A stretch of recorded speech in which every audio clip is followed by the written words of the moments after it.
এটা কোনো স্বপ্ন নয়, এটা এমন কিছু যেটা মহাকাশ থেকেও দেখা যায়। এটা চীনের ইতিহাসের গর্ব, প্রতিরক্ষার দেয়াল এবং বিশ্বের সবচেয়ে দীর্ঘ মানবসৃষ্ট কাঠামো। হ্যাঁ, আমি বলছি the great wall of China বা চীনের মহাপ্রাচীর সম্পর্কে। এই প্রাচীরের প্রতিটি ইট যেন এক একটি যুদ্ধ, এক একটি প্রাণের কাহিনী। চীনের মহাপ্রাচীর নির্মাণ শুরু হয় প্রায় 2300 বছর আগে, খ্রিস্টপূর্ব 7ম শতকে। তবে যেটা আমরা আজ দেখি তার বেশিরভাগই বানানো হয়েছিল কিন রাজবংশের সম্রাট কিন শি হুয়াংয়ের আমলে।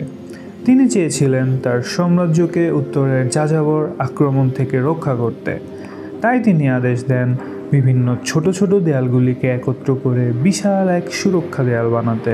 এই প্রাচীর তৈরি করতে লক্ষাধিক শ্রমিক, সৈন্য, কৃষক, এমনকি বন্দীদের ব্যবহার করা হয়েছিল। অনেকেই এই প্রাচীরের নির্মাণ কাজে প্রাণ হারান।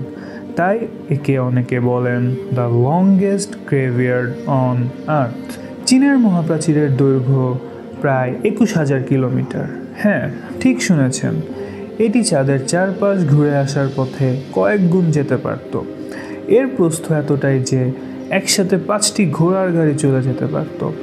আর বিভিন্ন জায়গায় ছিল প্রহরী টাওয়ার, যেখানে সেনারা পাহারা দিত এবং সংকেত পাঠাতো।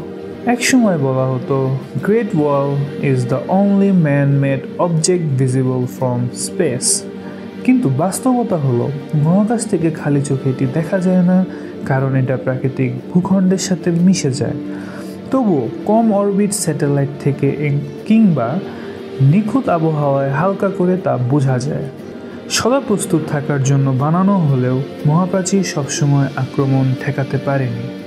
মঙ্গোল নেতা চেঙ্গিস খান এই প্রাচীর ভেদ করে চীন দখল করেছিলেন। বিভিন্ন সময় প্রাচীরটি ভেঙে পড়েছে, আবার বানানো হয়েছে। 20 শতকের শুরুতে এটি ছিল প্রায় ধ্বংসপ্রাপ্ত, কিন্তু এখন এটি সংরক্ষিত এবং ইউনেস্কো এটিকে ওয়ার্ল্ড হেরিটেজ সাইট ঘোষণা করে 1987 সালে। এটি শুধু লম্বা নয়, এটি মানব ইতিহাসের অদম্য ইচ্ছা ও প্রতিরোধের প্রতীক। মানুষের হাতের তৈরি এমন বিশাল কাঠামো যা শত শত বছর ধরে দাঁড়িয়ে আছে, এমন দৃষ্টান্ত ইতিহাসে খুবই কম। 2007 সালে এটিকে নিউ 7 ওয়ান্ডার্স অব দ্য ওয়ার্ল্ডের একটি হিসেবে স্বীকৃতি দেওয়া হয়। এটি একদিকে প্রতিরক্ষা, অন্যদিকে সংস্কৃতি, ইতিহাস আর মানব সাহসের প্রতীক। তুমি কি কখনো চিন্তা করেছো কত মানুষের স্বপ্ন, কষ্ট আর রত্ন মিলে তৈরি হয়েছে একটি মাত্র প্রাচীর?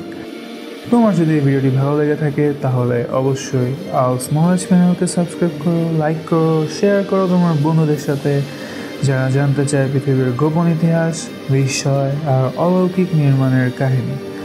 আজকের ভিডিও এই পর্যন্তই। দেখা হবে নেক্সট ভিডিওতে।